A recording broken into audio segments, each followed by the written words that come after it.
Hello दोस्तों, बाबा रामदेव भारत के उन चुनिंदा इंसानों में से एक हैं जिन्हें देश का बच्चा बच्चा जानता है। चंद सालों पहले इन्हें भारत के लोगों ने योग गुरु के नाम से जानना शुरू किया था, लेकिन आज ये न सिर्फ योग गुरु हैं, बल्कि इनका शुमार देश के सबसे बड़े बिजनेसमैन में भी किया जाता है। फिलहाल बाबा रामदेव की उम्र 55 साल है और इनकी नेटवर्थ लगभग 1500 करोड़ रुपए से भी ज्यादा हो चुकी है। तो इतने रुपए इन्होंने किस तरह से कमाए और इनकी सफलता का राज क्या है? चंद सालों पहले योग सिखाने वाला इंसान आज अरबपति कैसे बन चुका है और इतने अमीर होने की वजह से अपनी जिंदगी ये किस तरह से जीते हैं? आज की वीडियो में लास्ट तक बने रहिएगा क्योंकि हम यही सब जानने वाले हैं। दोस्तों, बाबा रामदेव का जन्म 25 दिसंबर 1965 में हरियाणा के एक गांव सैयद अलीपुर में हुआ था और इनका असली नाम है राम किशन यादव। ये एक नॉर्मल फैमिली में पैदा हुए थे।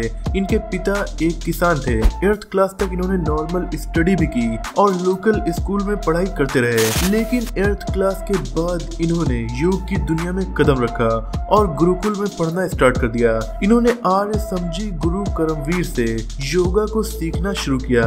इनकी जिंदगी इतनी गरीबी में बीत रही थी कि बचपन में पढ़ाई के लिए कभी इन्होंने नई बुक्स नहीं खरीदी। ये हमेशा सेकेंड हैंड बुक्स ही खरीदते थे और उनसे ही अपनी पढ़ाई कंप्लीट करते थे, लेकिन क्लास में फर्स्ट आते थे। पढ़ाई पूरी करने के बाद इन्होंने कोई नौकरी नहीं की बल्कि संन्यास ले लिया और एक गुरुकुल में खुद भी योग सिखाने लगे। बाबा रामदेव से पहले योग भारत में इतना ज्यादा पॉपुलर नहीं था और लोग इसे बहुत कम जानते थे और योगा को सन्यासी और बाबाओं का काम ही समझा जाता था। लेकिन बाबा रामदेव तो जैसे योग के ब्रांड एम्बेसडर बन गए और इन्होंने पूरे देश में योगा को बहुत ज्यादा पॉपुलर कर दिया। इतना कि योगा का नाम सुनते ही लोगों के दिमाग में बाबा रामदेव की तस्वीर आ जाती है। योगा कर करके और लोगों को योग सिखा कर बाबा रामदेव देश भर में फेमस तो हो ही रहे थे, बल्कि पूरी दुनिया में भी पॉपुलर हो रहे थे। लेकिन इनकी जिंदगी में नया मोड़ तब आया जब इन्होंने अपने एक और साथी आचार्य बालकृष्ण के साथ मिलकर 2006 में एक कंपनी शुरू की जिसका नाम इन्होंने पतंजलि आयुर्वेद रखा। उसके बाद से इनकी जिंदगी बदलती चली गई और ये कंपनी आज कितना आगे बढ़ चुकी है ये तो आप सब जानते ही हैं। हालांकि बहुत से लोग पतंजलि का मालिक केवल बाबा रामदेव को ही समझते हैं, लेकिन इस कंपनी में 99.4% शेयर आचार्य बालकृष्ण का ही है और केवल 0. कुछ परसेंट शेयर बाबा रामदेव का है। लेकिन इतने कम शेयर का मालिक होने के बावजूद 2021 में बाबा रामदेव की कुल संपत्ति $190 मिलियन यानी तकरीबन 1500 करोड़ रुपए से भी ज्यादा हो चुकी है। अब इस दौलत को ये कई जगहों पर खर्च करते हैं, जिनमें सबसे मेन है पतंजलि योग पीठ हरिद्वार। ये भारत के सबसे बड़े योगा इंस्टीट्यूट बल्कि दुनिया के सबसे बड़े योगा इंस्टीट्यूट में से एक है। यहाँ यूनिवर्सिटी, हॉस्पिटल्स, रहने की जगह, खाने की जगह सब कुछ है। यहाँ लोग 3 दिन तक फ्री में आकर रह सकते हैं और फ्री में खा सकते हैं। फ्री में योगा की क्लासेस भी ले सकते हैं, पर इसके लिए आपको प्री रजिस्ट्रेशन करना पड़ेगा। इस योग पीठ को भी बाबा रामदेव ने आचार्य बालकृष्ण के साथ 2006 में शुरू किया था। इस योग पीठ की कीमत इस वक्त लगभग 1000 करोड़ रुपए से भी ज्यादा है। यहाँ योगा पर, आयुर्वेद पर रिसर्च भी किया जाता है। पर हरिद्वार या इंडिया की अलग अलग जगहों के अलावा बाबा रामदेव की संपत्ति विदेशों में भी है, जैसे कि इनका स्कॉटलैंड में मौजूद एक आइलैंड जिसे इन्होंने 2 मिलियन यूरो खर्च करके बाय किया था। इनका कहना है कि इस आइलैंड पर लोगों को योगा सिखाया जाएगा। बात की जाए घर की तो बाबा रामदेव की इस वक्त यूं तो देश भर में अलग अलग जगहों पर प्रॉपर्टी है, लेकिन मुंबई के जिस घर में रहते हैं इसकी कीमत 4 करोड़ रुपए है। दोस्तों, 2003 में आस्था टीवी चैनल पर बाबा रामदेव योग सिखाते थे, यानी कि इस चैनल के अंडर में वो काम करते थे। लेकिन बाबा रामदेव ने खुद भी नहीं सोचा होगा कि 2021 में आस्था चैनल के सबसे बड़े शेयर होल्डर्स में से एक ये खुद ही बन जाएंगे। यानी कि पहले जिस चैनल में काम करते थे आज ये उस चैनल के मालिक बन चुके हैं। पतंजलि की शुरुआत जब हुई तब से लेकर हर साल इस कंपनी ने बहुत तेजी से ग्रोथ की है। 2012 में बाबा रामदेव की बिजनेस की वैल्यू 450 करोड़ रुपए थी, तो केवल 2 साल के बाद यानी साल 2014 में पतंजलि की संपत्ति 1200 करोड़ रुपए हो गई और इस वक्त ये देश की सबसे बड़ी कंपनीज में से एक बन चुकी है। 2021 में इस कंपनी का रेवेन्यू 30,000 करोड़ रुपए बताया गया।